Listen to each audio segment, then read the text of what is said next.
But with Desecrators, this particular game here, are there any like technologies that you've been like, we need to utilize this to push the genre forward, or have you simply kind of, this is what makes it work, so this is what we're gonna do? Which approach did you take? Guess a bit of both. I mean, it's not like the traditional six of games. Yeah. Because we have added some of these roguelike elements to spice it up. So I guess that I don't know if that pushes the boundaries or try to move it in a different direction. But I think one feature we added is some navigational tools. You can say you have a way to say, I want the next unexplored area, whatever it is. Show me the way. Yeah. That tool means that we can make more confusing levels, since if people get lost, the players get lost, they can use the tools to find their way if they need to. Yeah. Did you ever get lost doing it? You're like, I don't know where the hell I am, and I made the game. Actually, I noticed that my spatial awareness became a lot better after working with the game. Really? Ah. That's not a side effect I would have thought of. Yeah, and then once I added this feature, my spatial awareness became better again. Yeah. Some people get motion sick. You just literally got, like, you leveled up. Yeah, yeah. Suddenly you can That's see awesome. all the cars around you and stuff, and all you're doing is looking forward. But like Neo from the Matrix, you can see the illusion behind what you're looking at.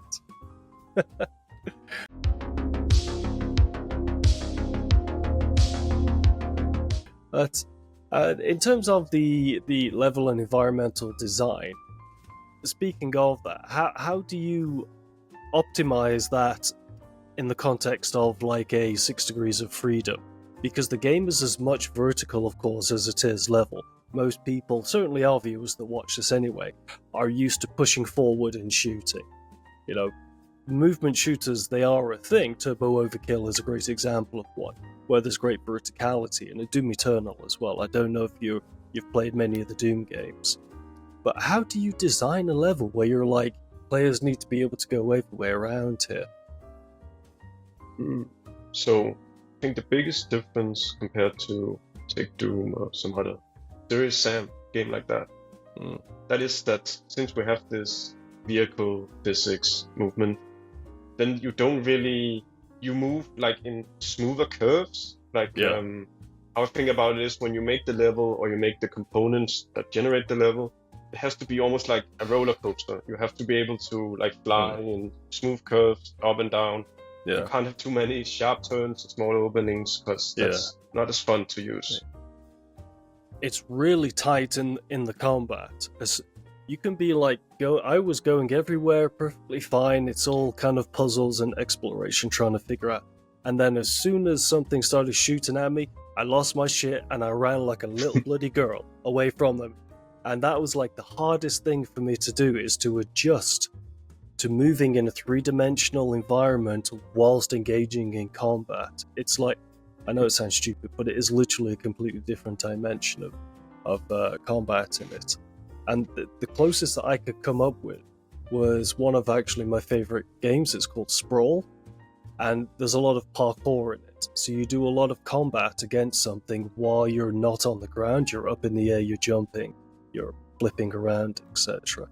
And I found that playing Desecrators brought back a lot of that sort of feeling to me, because it was all about how can I maneuver around the enemy to attack it rather than just attacking it head on, because I was getting absolutely hammered. I got hammered by the first two enemies that I came across. Two of them just literally, it opens up, I see two enemies there, my immediate thought is, shit, what do I do? You know? And then they started attacking me and I scampered. And you've really got to come back and kind of gather your thoughts and think, how do I attack this? Whilst, being in a around sort of motion. But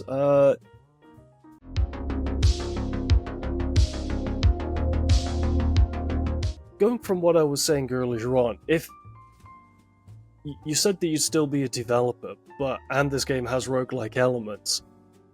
If you weren't making this particular game, what type of game do you think you would make? Well, I actually am not. Personally, I'm not the genre. Genre doesn't matter that much for me. Yeah. For me, it's more about the interesting systems in the game itself that's fun to play with. Yeah.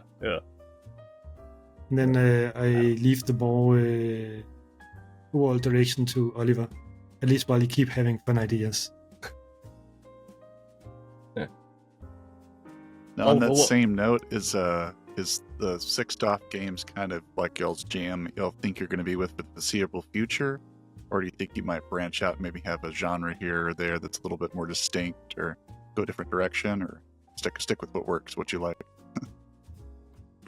So we haven't decided on a next game yet. We haven't decided when we finish with Desecrators either.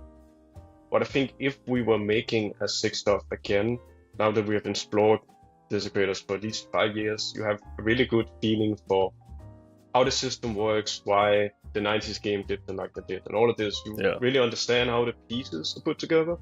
So I would definitely try to make it different somehow. There's some things I would leave out completely. I've always told Thomas I would like to focus more on the horror aspect, because I think this whole thing of being in a complex environment where you can be attacked from all sides, it can be disorienting, but then also having it be scary at the same time. I think that's really interesting. So I'm into that. Yeah. It's right at my alley. Well, horror is a genre it's perennially popular. So if you were to take the horror route, there'd already be an inbuilt audience there waiting for you that would enjoy that. And how many? What did you call it? Sixed off? I've never heard that saying before. That's an actual. Is it? That's an actual term. 6 Degrees of Freedom. I also didn't know it until we had to put this game on Steam, and then we had to call it something. But name another sixed off horror game. It's like, I can't. You'd have cornered the whole market to yourself if you took that approach. I think back when it came out, Descent was kind of that. It was scary, at least when I played it. But that's the only one. With the older games, that like Doom is a horror game, the original 1993 one as well. But people tend to forget that the perception of horror changes over time. You know, it's like there's gory horror and then the psychological horror and that sort of thing as well. So when you go back and you play a game like Descent or Doom, you do tend to forget that yes, they actually were, you know, in their own respects, horror games as well, even if it's not what you would consider to be kind of horror in the modern world. But I'd absolutely be totally jazzed to see a Desecrator's horror take on it. Or maybe even like a fantasy version as well. I reckon that would be pretty rad. Because sci-fi and fantasy always gonna go hand in hand, you know, sci-fi, fantasy, horror, and comic book.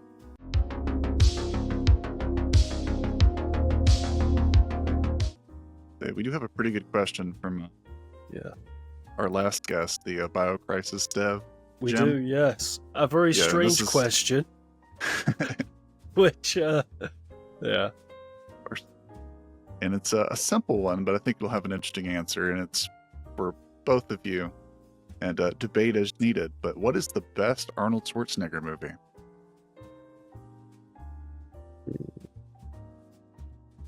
It's a tough one.